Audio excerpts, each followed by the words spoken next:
Imagine living in a world where everyone around you is smarter, sharper, quicker. A world where your every mistake is a joke, where your laughter isn't shared but mocked, where pity follows you like a shadow you can't escape. That was Charlie Gordon's life. Charlie was 32 years old with an IQ of just 68. He worked at a bakery, sweeping floors, running errands, doing the simple tasks nobody else wanted to do. And he was proud of his work. He thought his co-workers were his friends. He thought their jokes and laughter meant he belonged. But behind his back, they called him names. They laughed at his expense. Charlie didn't realize it because Charlie wasn't cruel. He was kind. And above all, he wanted one thing: to be smart, to understand, to be respected, to finally belong. When doctors approached him with an opportunity, an experimental surgery, Charlie didn't hesitate. He was told that it had already worked on a mouse named Algernon, a tiny white mouse who had gone from ordinary to extraordinary, running through mazes faster than anyone could believe. And Charlie thought, if it worked for Algernon, maybe it can work for me.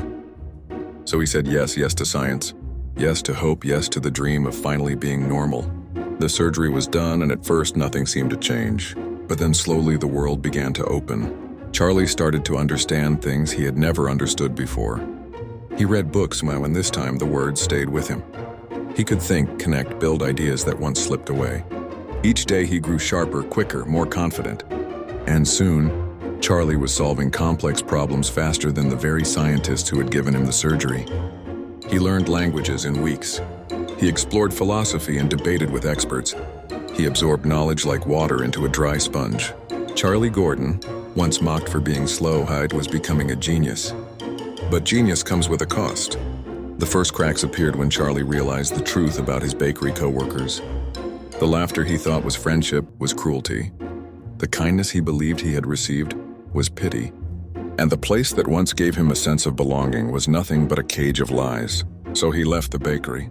But in leaving, he found himself stepping into something even heavier: loneliness.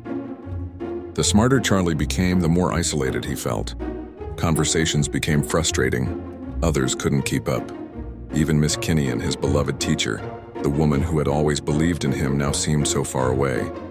Charlie longed for love, for connection, but his mind was racing too fast for anyone to catch.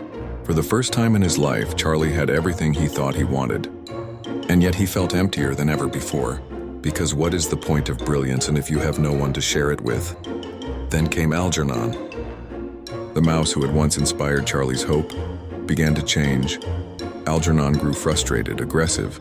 He lost the ability to run the mazes he once conquered with ease. And finally, Algernon died. Charlie's heart broke. He buried the mouse in the backyard, carefully marking the tiny grave with flowers. And as he stood there looking at the earth, a terrifying truth hit him. What happened to Algernon would happen to him too. And it did. The decline began slowly. At first it was a forgotten word, then a book he could no longer follow, then entire conversations slipping through his fingers. His brilliant mind, the one that had soared higher than he ever dreamed, was unraveling. Every day Charlie lost another piece of himself. Knowledge crumbled, memories faded. Ideas that once flowed like rivers dried up to silence. Until at last, Charlie Gordon was back where he started, confused, vulnerable, and deeply, achingly alone. But in his final moments of clarity, Charlie left behind a simple message in his journal. Not written with the brilliance of a genius, but with the innocence of a child. Please, if you get a chance, you put some flowers on Algernon's grave in the backyard. And that is the legacy of Charlie Gordon. Not his genius, not his achievements, not the brief moment he stood above the world, but the reminder that what truly matters isn't how smart we are, or how much we accomplish. Because intelligence fades, fame fades, even memory fades, but kindness and kindness remains. Charlie thought he wanted to be smart, but what he really wanted was compassion, to be treated with dignity, to be loved, not laughed at, to be seen, not pitied. And that is something every single one of us can give. Right now, not tomorrow. Not when it's too late, but today.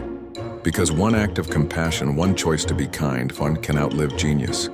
It can outlive glory, it can outlive even us. So the next time you're tempted to judge, the next time you see someone struggling, remember Charlie Gordon, and remember Algernon, and maybe, just maybe, offer them flowers. And that's the heartbreaking story of Charlie Gordon. But his journey isn't just a tragedy, it's a lesson, because hidden inside his rise and fall are truths we can all carry with us. Charlie thought intelligence would bring him happiness. But what he discovered was that intelligence without love is empty. You can be the smartest person in the room, but if you have no one to share it with, the silence is unbearable. He also learned that cruelty often hides behind laughter. The people he trusted weren't friends, they were mocking him. And that forces us to ask ourselves, do we use our words to lift people or to tear them down? Charlie's story shows us that growth can be isolating. When we change, not everyone comes with us. But it also shows us the kind of relationships that matter most. The ones built not on status or intellect, but on compassion and patience. And perhaps the greatest lesson of all, everything fades. Genius fades, strength fades. Time itself slips away, but kindness and kindness remains. That's why Charlie's final request wasn't for recognition or glory. It was simply this: please put flowers on Algernon's grave. Because in the end, he didn't want to be remembered as a genius. He wanted to be remembered as someone worthy of compassion. And that is the message we can carry forward. That the true measure of being human isn't how smart you are, but how kind you choose to be. So if you remember nothing else from Charlie's story, remember this: knowledge is temporary, compassion is eternal.